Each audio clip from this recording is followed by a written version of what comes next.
Cold plunges are everywhere right now. Even if you spend 5 minutes on social media, you'll see people submersed in ice water at sunrise, talking about discipline, dopamine, inflammation, and mental toughness. Cold exposure has gone from a niche recovery tool to something that's being marketed as a solution for almost everything. But as a physician trained in both conventional and functional medicine, I want to slow down this conversation.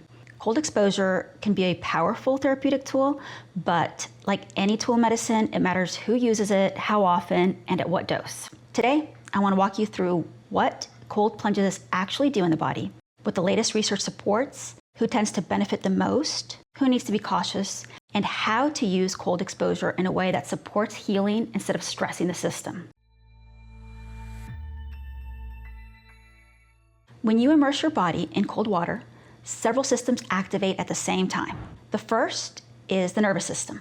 Cold exposure immediately stimulates the sympathetic nervous system, increasing alertness, heart rate, and norepinephrine. That initial stress response is normal. Over time, with appropriate dosing, some people see improved parasympathetic tone, meaning better stress recovery and resilience. Cold also affects inflammation signaling. Blood vessels constrict in response to cold and then dilate afterwards, which can temporarily reduce pain and swelling.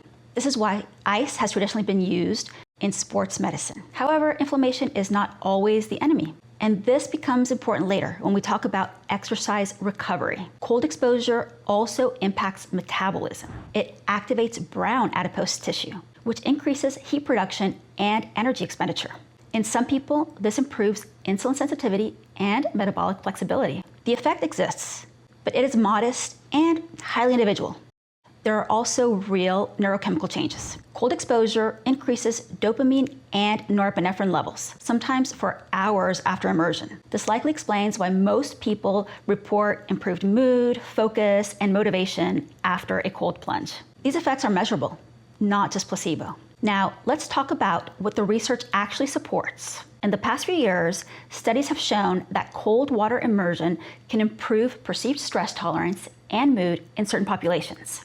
Dopamine levels can rise significantly after cold exposure, which may contribute to antidepressant-like effects in some individuals. That said, these benefits are most consistent in people with relatively stable nervous systems. Cold exposure is a stressor, and if your stress response is already dysregulated, adding more stress may not help. When it comes to muscle recovery, the research is more nuanced than social media really suggests. Cold plunges can reduce some soreness and pain perception. However, frequent cold exposure immediately after strength training may blunt muscle growth by interfering with inflammatory signaling that's required for adaptation. This doesn't mean that cold plunges are bad. It means that timing matters. Using cold strategically is very different from using it reflexively after every workout. Metabolic studies show that cold exposure can improve insulin sensitivity and increase energy expenditure. But these effects are not dramatic and should not be viewed as a substitute for nutrition, sleep, or regular movement. In clinical practice, cold exposure tends to work best for people who have some physiological reserve. These individuals are individuals who are sleeping reasonably well, eating enough calories, not chronically under-recovered, and not stuck in a constant fight or flight state. Athletes often benefit when cold is used strategically. Some people with mild insulin resistance or low motivation benefit from the neurochemical effects. Certain individuals with low-grade depression or emotional flatness may notice improvement. Cold works as a hermetic stressor. Hormesis only works when the system has the capacity to respond and recover. This is where caution is critical.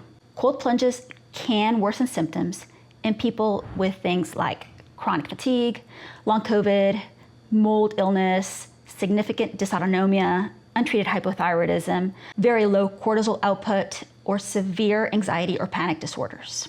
In these individuals, cold exposure can spike sympathetic activity excessively, worsening fatigue, increasing post-exertional crashes, disrupting sleep, and paradoxically increasing inflammation. If you feel worse after a cold exposure, that is not weakness. That's a physiological feedback that your body is giving you. Your body is giving you information, and it deserves to be listened to. So, what does evidence-informed safe use actually look like? You do not need ice baths to get the benefits. Starting temperatures in the range of 50 to 60 degrees Fahrenheit are sufficient for most people. Duration matters more than intensity. 30 seconds to 2 minutes is long enough in beginners. Longer exposures are not inherently better. Frequency does not need to be daily. 2 to 4 times per week is sufficient for most people to see benefits without excessive stress. If you strength train, avoid cold plunges immediately afterwards. Cold is better used on rest days or several hours after training. Pay attention to your breath. If your breathing is completely out of control, or if you feel panicked, you have exceeded your dose. Cold should feel challenging but recoverable. Cold plunges are not a moral achievement. They're not required for healing. They are not a measure of discipline or worth. When used thoughtfully, cold exposure can improve resilience, support mood, and enhance metabolic health. When used blindly, it can slow healing and increase stress. Functional medicine is about choosing the right tool for the right person at the right time. Your nervous system is not something to dominate, it's something to understand and to support.